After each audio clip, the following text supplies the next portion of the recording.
Hello. The reason why I'm making this is because I've been seeing lots of misconceptions of very important terms that define very important things in our lives. And, these misconceptions are being used by certain groups of society, and these groups are taking advantage of over other groups, and they're trying to twist what these terms really mean, because these terms have a lot to do with what you're entitled and not entitled to do, and they're twisting the meaning of those terms in order to make people believe that certain things are allowed and certain things aren't. So I am here to clarify this specifically to a group called Christians, because they seem to be making a lot of confusion about these terms. So first term is freedom of speech. So I'm going to read a dictionary definition of freedom of speech here. And really pay attention carefully, Christians, because I think you have been confusing this with something else. So let's read. Freedom of speech. The right of people to express their opinions publicly without governmental interference, subject to the laws against libel, incitement to violence, or rebellion, etc. So, why don't we give some examples of freedom of speech?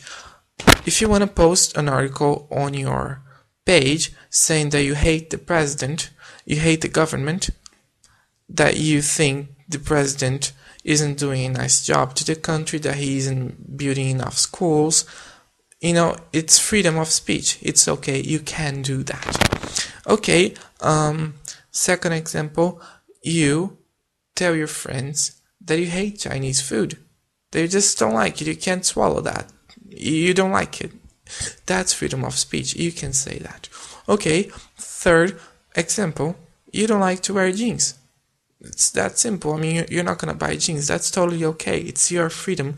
And it's important to point out that freedom of speech does not restrict anybody's rights, does not want to restrict anybody's rights, especially essential rights. Okay, moving on, we will define now freedom of religion, which is also a term that's being very, very commonly misconceived by Christians. Okay, freedom of religion, according to the dictionary, is the right to choose a religion or no religion at all without interference by the government.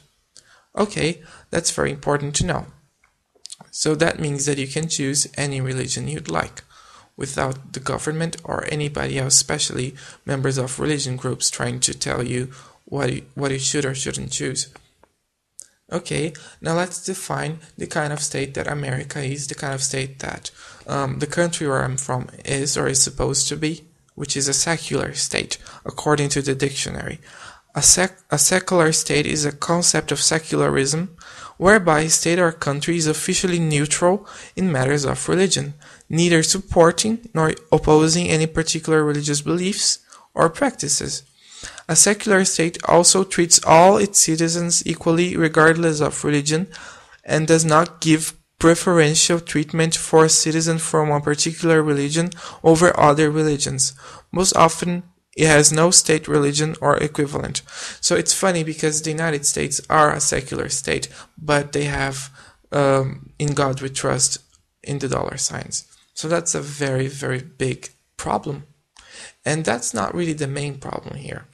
Because when you see laws being made and people voting for laws to enter the Constitution, it's funny how they use religious arguments from a specific religion, and that is the Christian religion, believing that every citizen in America is Christian, and therefore that law would please everybody in America.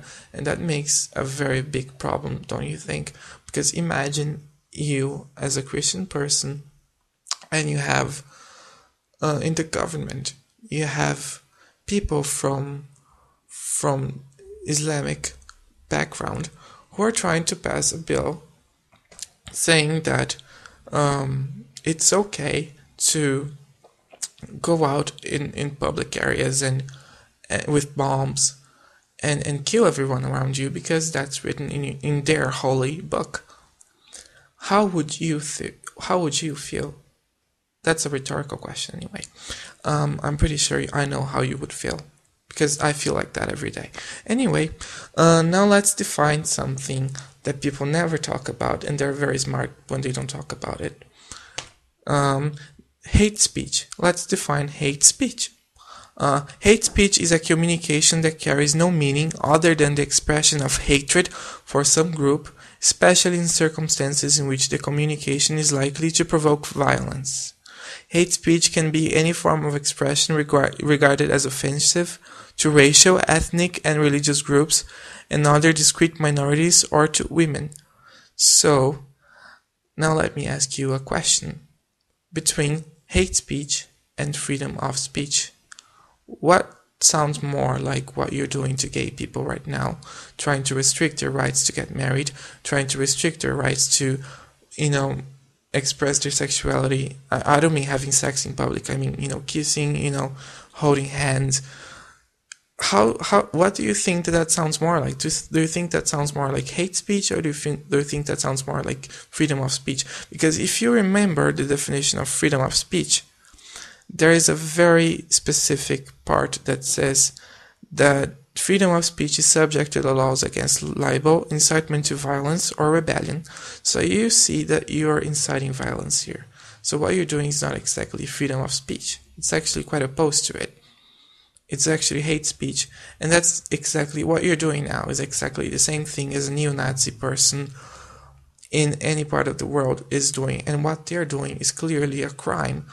And what you're doing would also be clearly a crime, but you're trying to be in the closet as homophobes. You're trying to say, I'm not a homophobe, I'm simply against it because of my religion, and I have the religious right to do that. So let's define freedom of religion again. Freedom of religion is the right to choose a religion or no religion without interference by the government. So, of course, your religion, you have the right to choose your religion, but your religion in itself does not have the right to preach, hateful speech, because hate speech is a crime. So, just because, it's a religion, it's not because it's a religion that it's entitled to say anything they'd like. There are certain things that are not supposed to be said, and, being clearly against gay people and trying to restrict gay people's rights, that's clearly unconstitutional. And I don't realize why not only the people but the government's trying to use biblical references to keep the bills of gay marriage to pass at the Congress. I really don't see why they do that.